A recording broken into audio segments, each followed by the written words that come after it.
Hai, nama aku Tari.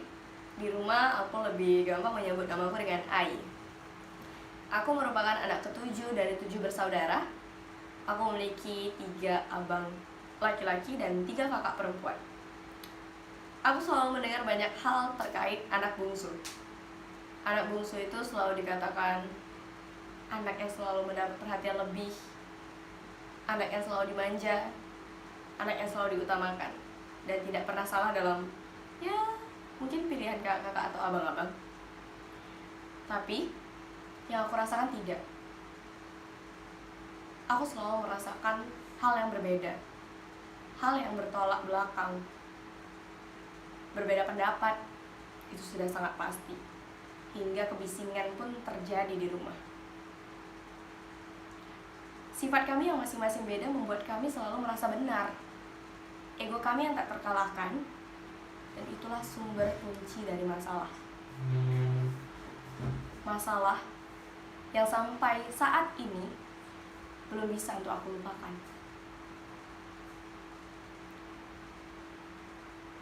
Hal itu terjadi ketika seseorang memasuki semua yang ada di rumah, yaitu masuk ke dalam keluarga kami. Siapa dia?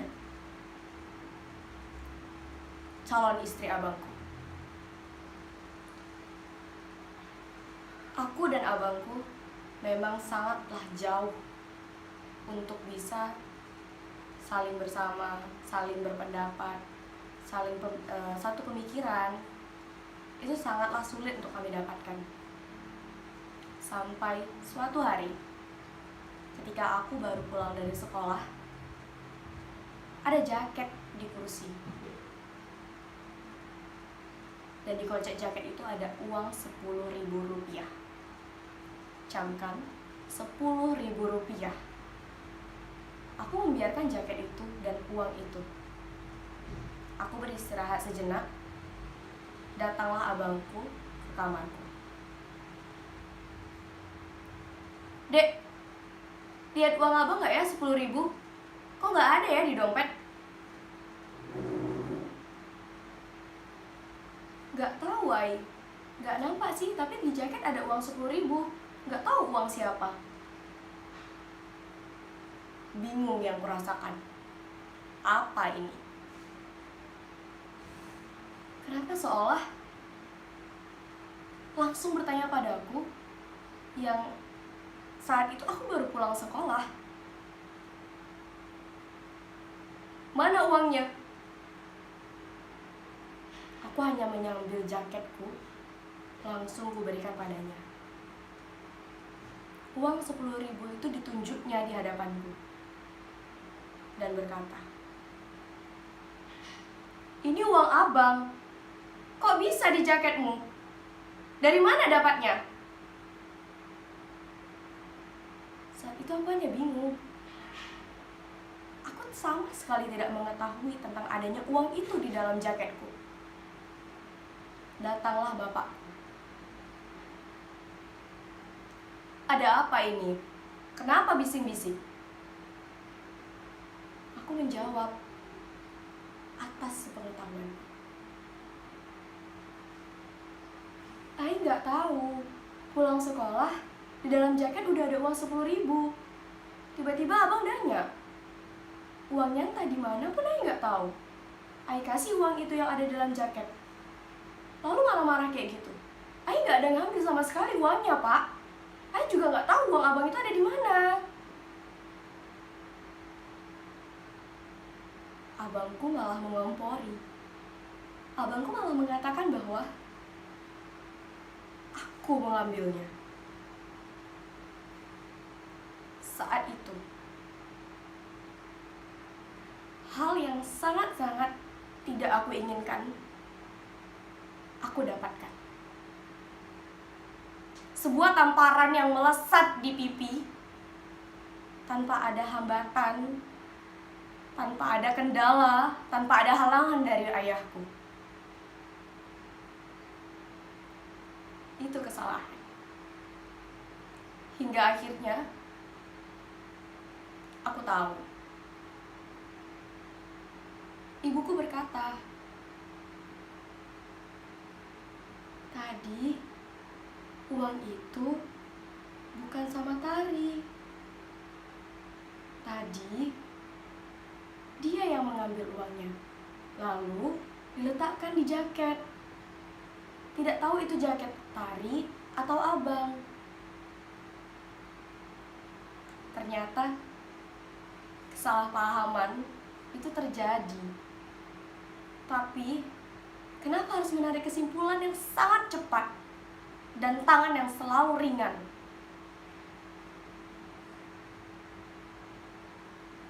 Ayahku cuma berkata, kalau memang melakukan, akui saja. Kenapa harus mengelak? Kenapa harus banyak mulut? Ayahku tidak percaya. Ayahku malah mengiyakan bahwa aku melakukan. Aku meninggalkan mereka, masuk ke dalam kamar, menggenggam jaket yang ada dalam dekapan. Aku hanya bisa meratapi. Saat tengah meratap, abangku masuk tanpa mengetuk pintu. Kalau butuh bilang, kamu itu masih kecil. Kenapa harus melakukan itu? Ayah nggak ngelakuin. Kenapa nggak ada yang percaya?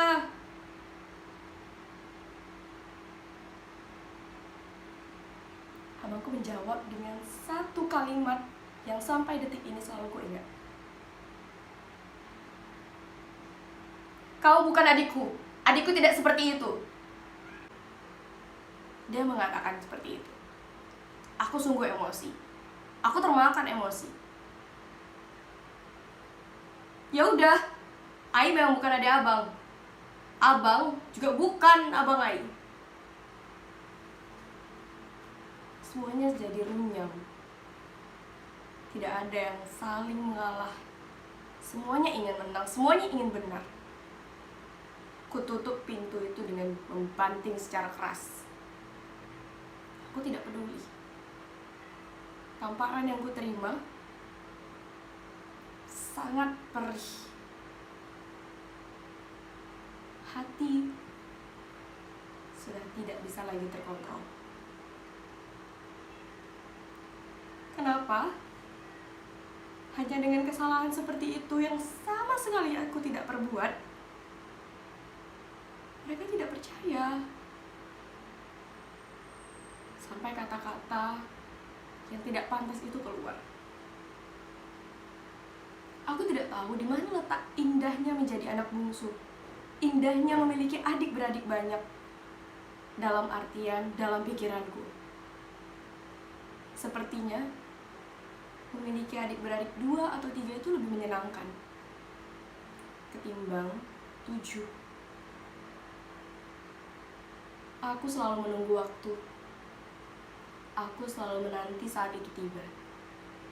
Saat dimana kami bisa bersama. Saat dimana kami bisa sependapat.